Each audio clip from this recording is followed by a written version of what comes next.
मामला सामने आया है। आरोपियों को कोर्ट में किया जाएगा पेश। 2 फार्म हाउस पर पुलिस ने की थी कार्रवाई। 10 लड़कियों को और 10 लड़कों को गिरफ्तार किया है। फार्म हाउस संचालकों की तलाश कर रही है पुलिस। गोगुंदा इलाके में चल रही थी रेव पार्टी और वेश्यावृत्ति। तो रेव पार्टी और वेश्यावृत्ति का ये पूरा मामला सामने आया है। 10 लड़कियों को और 18 लड़कों को गिरफ्तार किया गया है। फार्म हाउस संचालकों की तलाश कर रही है पुलिस। आपको बता दें कि फार्म हाउस संचालकों की तलाश में पुलिस इस वक्त जुटी हुई है। रेव पार्टी और वेश्यावृत्ति का ये मामला सामने आया है। गोगुंदा इलाके में चल रही थी रेव पार्टी और वेश्यावृत्ति, और जहां से पुलिस ने लड़कियों को भी और लड़कों को भी जो है हिरासत में लिया है, जिसमें बताया जा रहा है कि 10 लड़कियां हैं और 18 लड़के हैं जिन्हें पुलिस ने गिरफ्तार किया है। साथ ही फार्म हाउस संचालक की तलाश कर रही है पुलिस, और गोगुंदा इलाके में चल रही थी रेव पार्टी और वेश्यावृत्ति। तो फिलहाल जो फार्म हाउस का संचालक है वो अभी फिलहाल फरार है, उसकी तलाश की जा रही है और उससे भी पूछताछ जो है वो की जाएगी आगे। ये 10 लड़कियां हैं, 18 लड़के हैं जिन्हें पुलिस ने मौके से गिरफ्तार किया है। गोगुंदा इलाका उदयपुर का ये है जहां पर रेव पार्टी और वेश्यावृत्ति का ये मामला सामने आया है। कपिल शिमाली संवाददाता फोन लाइन पे हमारे साथ हैं। कपिल, रेव पार्टी और वेश्यावृत्ति से जुड़ा ये मामला सामने आया है। जी बिल्कुल, देखिए रेव पार्टी और वेश्यावृत्ति से जुड़ा मामला, जिसमें 10 लड़कियां जो कि अलग अलग जगह से वेश्यावृत्ति के लिए बुलाई गई थी वो, और 18 लड़के इसमें गिरफ्तार हुए थे। इस सभी का आज गोगुंदा थाना पुलिस ने मेडिकल कराया है। मेडिकल कराने के साथ ही आप देखिए कि एनडीपीएस एक्ट और आबकारी एक्ट, क्योंकि वहां पर कई आपत्तिजनक वस्तुएं मिली थी, इसके अलावा अवैध रूप से रखी हुई शराब मिली थी और गांजा मिला था जो कि नशीले पदार्थ के रूप में आता है। तो एनडीपीएस एक्ट और आबकारी एक्ट में मामला दर्ज किया है। अब इन्हें कोर्ट में पेश किया जा रहा है। उसके बाद में देखा जाएगा कि कोर्ट आगे किस तरह से निर्णय आज सुनाती है। पुलिस अपनी कार्रवाई में इस समय जुटी हुई है। लेकिन जिस जगह पर ये चल रहा था, क्या जानकारी मिल पाई है और कितने समय से यहाँ पर ऐसा हो रहा था? क्या ये सभी लोग राजस्थान के निवासी हैं या बाहर से ये लोग आए थे यहाँ पर? देखिए, गुजरात नंबर की गाड़ी भी मिली है, तो माना जा रहा है कि लोग बाहर से भी यहाँ पर आए थे। 2 फार्म हाउस थे, दोनों ही फार्म हाउस पे इस तरह की गतिविधियों की जानकारी पुलिस को मिली थी और पुलिस की टीम ने दबिश देकर कार्रवाई को अंजाम दिया था। ठीक है, फिलहाल जो फार्म हाउस संचालक है वो फरार चल रहे हैं, उनकी तलाश। ठीक है कपिल, बहुत धन्यवाद आपका फिलहाल तमाम जानकारी देने के लिए। खैरथल से बड़ी खबर है, हिंसक कुत्तों का नहीं थम रहा है आतंक। 8 साल की बच्ची पर हमला किया है। मासूम पर कुत्तों ने झुंड में हमला किया है और लोगों ने किसी तरह बच्ची की जान बचाई है। अपने घर के पास खेल रही थी ये बच्ची। हनुमान पहाड़ी के आदर्श स्कूल के पास की ये पूरी घटना बताई जा रही है। तो ये है वो मासूम बच्ची, 8 साल की ये है जिस पर हमला किया गया है। हिंसक कुत्तों का आतंक जो है वो थमता नहीं नजर आ रहा है, और ये जो कुत्ते हैं हिंसक, ये बच्चों पर सबसे ज्यादा हमला कर रहे हैं। बच्चे जो खेलते कूदते भागते दौड़ते नजर आते हैं, ये कहीं ना कहीं कुत्तों का अटैक जो है इन्हीं पर देखने को मिलता है। बच्चों पर अटैक के कुत्तों के मामले अभी तक बहुत सारे सामने आ चुके हैं, लेकिन उसके बावजूद भी कहीं ना कहीं इन पर अभी तक अंकुश नहीं लग पा रहा है। ये जो स्ट्रीट डॉग्स होते हैं, जो हिंसक कुत्ते होते हैं, वो अक्सर छोटे बच्चों को निशाना बना देते हैं। बच्चे वहां पर खेलते हुए मिल जाते हैं कुत्तों को, या फिर बच्चे अगर कुत्ते से डर के भागते हैं तो भी ये उन पे अटैक कर देते हैं। और दूदू से बड़ी खबर है, हाईवे पर एलपीजी का खाली टैंकर पलटा है। दूसरी गाड़ी से साइड लेते वक्त यह हादसा बताया जा रहा है। हादसे में हालांकि किसी को चोट नहीं आई है। टैंकर के खाली होने से बड़ा हादसा टला है। एलपीजी गैस से भरा होता टैंकर तो बड़ा हादसा हो सकता था। पुलिस ने क्रेन की सहायता से टैंकर को सड़क से हटाया है। दूदू के सावरदा पुलिया के पास की यह घटना है। ये है वो एलपीजी से का टैंकर। हालांकि ये सबसे गनीमत की बात यह है कि यहाँ पर ये टैंकर खाली था। अगर ये टैंकर भरा होता तो आज एक और बड़ा हादसा हो सकता था। इससे पहले हमने देखा है जयपुर के भांकरोटा में जो हादसा हुआ था, जब एलपीजी का भरा सिलेंडर टकराया था। टोंक से बड़ी खबर है, मंडावर गांव में पानी की टंकी पर चढ़े हैं ग्रामीण। 7 लोग पानी की टंकी पर चढ़कर कर रहे प्रदर्शन। देवगंज गांव में सड़क निर्माण की मांग। स्थानीय पुलिस प्रशासन मौके पर पहुंचा।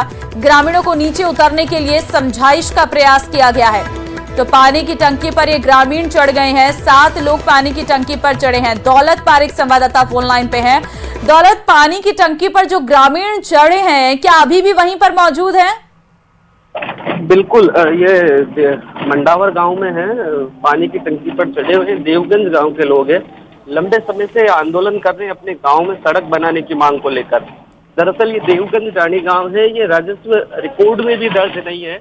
ऐसे में इस गांव में सड़क लंबे समय से बनाने की मांग कर रहे हैं और जब इन ग्रामीणों ने सड़क बनाने की जानकारी जुटाई तो पता चला कि ग्राम पंचायत ने कुछ पैसे उठा रखे थे और इस सड़क बनाने को कागजों में सड़क बना दी, लेकिन हकीकत में सड़क बनी हुई नहीं है। ये लंबे समय से हर स्तर पर इस पूरे सड़क की जांच कराने को लेकर के भ्रष्टाचार का खुलासा करने को लेकर दोषी अधिकारियों के खिलाफ कार्रवाई करने की मांग लगातार करते रहे हैं, लेकिन इनकी कहीं पर भी सुनवाई नहीं हुई। स्थानीय जनप्रतिनिधियों से लेकर कलेक्ट्रेट से लेकर के सीओ, हर स्तर पर इनको जहां जाना था सीएमओ तक ये अपनी शिकायतें लेकर पहुंचे हैं, लेकिन इन ग्रामीणों की कहीं पर भी सुनवाई नहीं हुई। इन्होंने कुछ दिनों पहले हाईवे जाम करने की भी चेतावनी दी, लेकिन देर रात इनसे समझाइश करके वो भी समझाइश कर ली गई, लेकिन आखिरकार आज ये ग्रामीण हैं, ये टंकी पर चढ़े हैं और अब आज के चेतावनी देते हुए 2 घंटे का पुलिस और प्रशासन को समय दिया है। अब देखने वाली बात ये जो पुलिस और प्रशासन मौके पर पहुंचा है वो समझाइश तो करेगा ही, लेकिन हर स्तर पर जब इनकी सुनवाई नहीं हुई है। ठीक है, बहुत धन्यवाद आपका तमाम जानकारी देने के लिए दौलत। जयपुर के चोमू के मंडा रिको औद्योगिक क्षेत्र में स्थित एक ऑयल केमिकल फैक्ट्री में भीषण आग लग गई है और कई घंटे बाद भी आग पर काबू नहीं पाया जा सका है। हालांकि दमकल की कई गाड़ियां मौके पर मौजूद हैं। आग पर काबू पाने के प्रयास जारी हैं, लेकिन फैक्ट्री से रह रहकर आग धधक रही है। फैक्ट्री में ऑयल केमिकल होने से आग पर काबू पाने में काफी परेशानी आ रही है। वहीं आग लगने की वजह से आसपास की जो फैक्ट्रियां हैं उन्हें भी नुकसान होने की संभावना बनी हुई है। जानकारी के अनुसार ऑयल केमिकल फैक्ट्री में बीते दिन दोपहर को अचानक आग लग गई थी और फैक्ट्री में ज्वलनशील रसायन और तेल से जुड़े उत्पाद रखे हुए थे, जिससे आग तेजी से फैल गई और पूरी फैक्ट्री को अपनी चपेट में ले लिया है। फिलहाल दमकल विभाग की टीमें लगातार आग पर काबू पाने के प्रयास कर रही है। प्रशासन का कहना है कि जल्द ही स्थिति को नियंत्रित कर लिया जाएगा।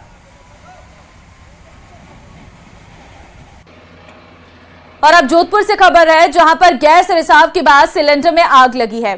आग लगने से क्षेत्र में सनसनी मच गई है। घर के बाहर सभी लोग आ गए हैं और लोगों और दमकल की कर्मियों ने आग पर हालांकि काबू पा लिया है। फिलहाल आपको बता दें कि भीतरी क्षेत्र के लखारा बाजार की ये पूरी घटना है। तो गैस में रिसाव हुआ और इस दौरान सिलेंडर में ब्लास्ट हो गया, जिसके चलते पूरे घर में आग लग गई। घर के सारे लोग फौरन घर से बाहर निकले। लोगों ने और दमकल कर्मियों ने मौके पर पहुंचकर आग पर काबू पा लिया है।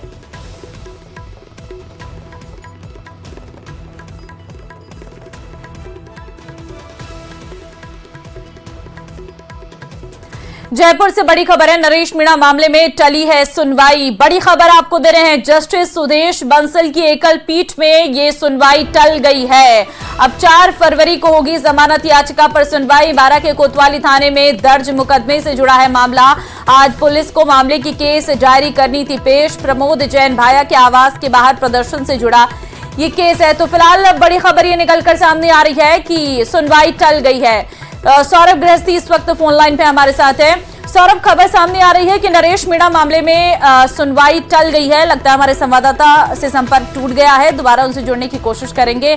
अपडेट आपको देंगे कि आखिर सुनवाई टलने के पीछे का कारण क्या है, क्योंकि जस्टिस सुदेश बंसल की एकल पीठ में ये सुनवाई टली है। अब 4 फरवरी को बताया जा रहा है कि जमानत याचिका पर सुनवाई जो है वो होगी। जस्टिस सुदेश बंसल की एकल पीठ में ये सुनवाई टली है, यानी कि 4 फरवरी तक नरेश मीणा जेल में ही बंद रहेंगे। अभी उन्हें जमानत मिलती हुई नजर नहीं आ रही है, क्योंकि एक बार फिर से जमानत याचिका पर सुनवाई जो है वो टल गई है। अब 4 फरवरी को जो है इस पूरे मामले पर आगे सुनवाई रहने वाली है। तो आज नरेश मीणा के समर्थकों को उम्मीद थी कि वो बाहर आ जाएंगे, लेकिन आज की सुनवाई को भी टाल दिया गया है। सौरभ संवाददाता फोन लाइन पे हमारे साथ है। सौरभ, खबर सामने आ रही है कि नरेश मीणा मामले में टली है सुनवाई।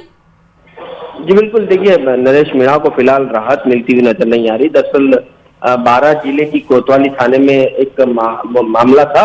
उस मामले में अग्रिम जमानत याचिका जो है वो लगी हुई थी। पिछली सुनवाई में कोर्ट ने पुलिस से केस डायरी जो है वो तलब की थी, लेकिन आज इस मामले में सुनवाई जो है वो हुई थी, लेकिन किसी कारणवश ये सुनवाई जो है वो टल चुकी है। अब आगामी डेट जो है वो मिली है और 4 फरवरी को इस मामले में जो है वो सुनवाई होगी। ये पूरा मामला जो है वो पूर्व मंत्री प्रमोद जैन भाया के घर के बाहर प्रदर्शन से जुड़ा हुआ मामला है। इसमें ये आरोप है कि नरेश मीणा ने भीड़ को जो है वो उकसाया था। तो उस मामले में जो है वो नरेश मीणा ने अग्रिम जमानत याचिका जो है वो लगा रखी है और उस मामले में फिलहाल नरेश मीणा को अभी हाल फिलहाल राहत मिलती हुई नजर नहीं आ रही। ठीक है, बहुत धन्यवाद आपका सौरभ तमाम जानकारी देने के लिए।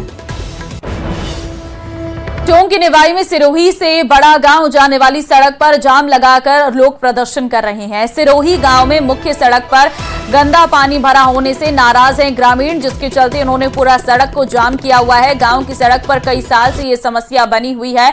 लगातार शिकायतों के बाद भी समाधान नहीं हुआ है। ग्राम पंचायत में भी ग्रामीणों की सुनवाई नहीं हो रही। ऐसे में नाराज ग्रामीण सड़क पर उतरे हैं, जाम लगाकर प्रदर्शन कर रहे हैं। जाम की जानकारी मिलते ही दत्तवास पुलिस मौके पर पहुंची है, ग्रामीणों से समझाइश कर रही है। फिलहाल ग्रामीण समस्या समाधान से पहले जाम नहीं हटाने पर अड़े हैं। से विगत कई वर्षों से ये जो आम रास्ता है, जो मेन पीडब्ल्यूडी में आता है, जो मेन रोड है, उसकी स्थिति ये है कि यहाँ से पैदल जाने तक का रास्ता संभव नहीं है। न साधन अच्छी तरह से निकल सकते हैं। यहाँ से कई अधिकारी भी गुजरते हैं, उनको भी ध्यान में है। लेकिन सबसे बड़ी कमी पत्रकार जी महोदय हमारी खुद जनता की है कि हम जो पहले जाग जाना चाहिए था वो आज जाग रहे हैं। दौसा के निहालपुरा गांव में घर के बाहर खड़ी एक कार चोरी हो गई है। सुबह जब लोगों ने देखा तो गाड़ी गायब थी। इसके बाद तुरंत पुलिस को सूचना दी गई। मौके पर सिकंदरा थाना पुलिस पहुंची, घटनास्थल का मौका मुआयना किया। साथ ही जब सीसीटीवी फुटेज खंगाले गए तो पता चला कि रात करीब 3:30 बजे इस गाड़ी को चुराया गया है। कार चोरी की घटना सीसीटीवी कैमरे में कैद हो गई है। पुलिस पूरे मामले की जांच में जुटी है। वहीं सिकंदरा क्षेत्र में लगातार हो रही चोरी की घटनाओं से लोगों में नाराजगी भी है, क्योंकि पिछले दिनों भी सिकंदरा इलाके से स्टोन कलाकृति से भरी 2 पिकअप भी चोरी हुई थी।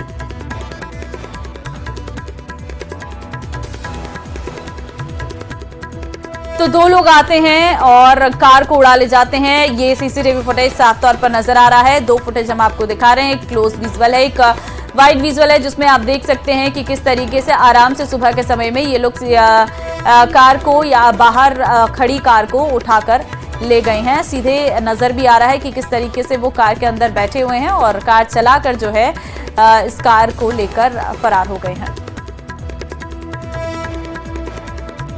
बूंदी के दुगारी कस्बे में किराना दुकानदार के घर पर हुई लाखों की चोरी मामले में पुलिस ने अभी तक कोई कार्रवाई नहीं की है, जिसको लेकर दुकानदारों में आक्रोश दिखा है। आक्रोशित दुकानदारों ने दुगारी कस्बे की दुकानों को बंद कर विरोध जताया है। दुकानदारों का कहना है कि 1 जनवरी को ओम प्रकाश जैन के किराना दुकानदार के घर से अज्ञात चोर 65 तोला सोना, 25 किलो चांदी और 8.5 लाख नगद पार कर ले गए थे, जिसको लेकर नैनवा थाना पुलिस ने 1 दर्जन चोरों को गिरफ्तार किया। उसके बावजूद अभी तक माल की बरामदगी नहीं हो गई है। जैन समाज के लोगों ने पुलिस को माल की बरामदगी नहीं किए जाने पर पूरे जिले को बंद करवाए जाने की चेतावनी भी दी है। दुगारी गांव बंद है और पिछले 1 तारीख को जो दुगारी में एक किराना व्यापारी के घर पर चोरी हुई थी, लाखों का माल वहां से गया था। अभी तक पुलिस ने 1 दर्जन से ज़्यादा चोर गिरफ्तार कर लिए, लेकिन माल बरामद नहीं किया गया। इसलिए व्यापारियों में आक्रोश है। आज दुगारी बंद है। मैं जिला प्रशासन और पुलिस प्रशासन को ये चेतावनी देता हूं कि अगर आगे माल पूरा बरामद नहीं हुआ तो पूरा बूंदी जिला भी बंद करवाने में हम पीछे नहीं रहेंगे।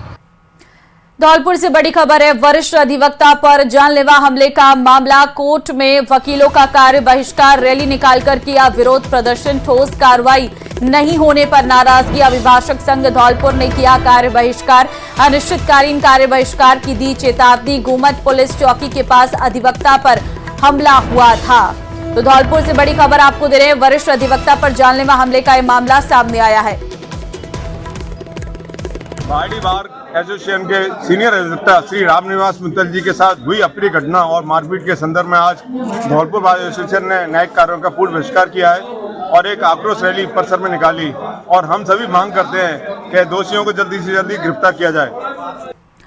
कोटा में दिन में भी किसानों को सिंचाई के लिए लगातार बिजली देने वाला प्रदेश का पहला जिला बन गया है। ऊर्जा मंत्री हीरालाल नागर के गृह जिले में किसानों को रात के बजाय अब दिन भर सिंचाई के लिए विद्युत सप्लाई हो रही है। शीतलहर और कड़ाके की ठंड में किसानों को अब सिंचाई के लिए रात रात भर जागने की जरूरत नहीं है। जिले में 102 जीएसएस में से 60 जीएसएस में क्षमता वृद्धि के प्रस्ताव भिजवाए गए थे, जिसमें से 40 जीएसएस पर क्षमता वृद्धि का कार्य पूर्ण होने के बाद अब किसानों को दिन में भी बिजली मिल रही है, जिसके कारण कोटा ग्रामीण के सैकड़ों गांव के 12,000 से अधिक किसानों को फायदा हो रहा है। ठंड में दिन में भी सिंचाई के लिए बिजली उपलब्ध होने के चलते किसानों में खुशी है।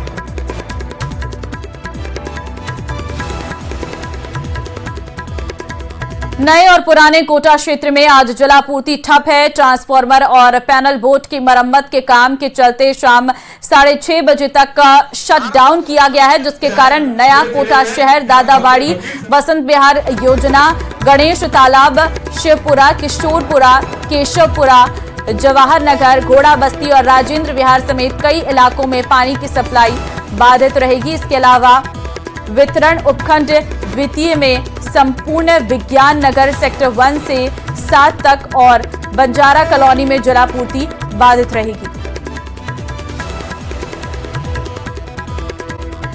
स्वागत कार्यक्रम में नजर आई तस्वीरें आपके सामने हैं। वहीं सचिन पायलट ने दिल्ली चुनाव को लेकर आम आदमी पार्टी पर निशाना साधा और कहा कि जनता केंद्र और राज्य सरकार के विवाद के बीच परेशान रही है, जबकि कांग्रेस सरकार के समय के विकास की याद अब जनता को आ रही है। और साथ ही कहा है कि कांग्रेस दिल्ली विधानसभा चुनाव में मजबूत स्थिति में रहेगी। आपको बता दें कि इस दौरान पूर्व CWC के सदस्य रघुवीर सिंह मीणा, पूर्व विधायक प्रीति शक्तावत, कांग्रेस शहर और देहात के जिला अध्यक्ष सहित बड़े नेता एयरपोर्ट पर मौजूद रहे। चुनाव जो होने वाले हैं उसमें जो राज्य सरकार है उसको दिल्ली की जनता ने बहुत बार मौके दिए, केंद्र सरकार को कई बार मौके दिए। पिछले 10-12 सालों से दिल्ली में दोनों राज्य और केंद्र सरकारों की जो वर्चस्व की लड़ाई है उसमें दिल्ली के लोग पिस रहे हैं और कांग्रेस पार्टी एक बेहतर विकल्प बनकर सामने आई है। हम लोगों ने जनता को कुछ गारंटीज दी हैं और जब कांग्रेस सरकार थी शीला दीक्षित जी की, तो विकास जो हुआ था दिल्ली में जनता उसको याद कर रही है।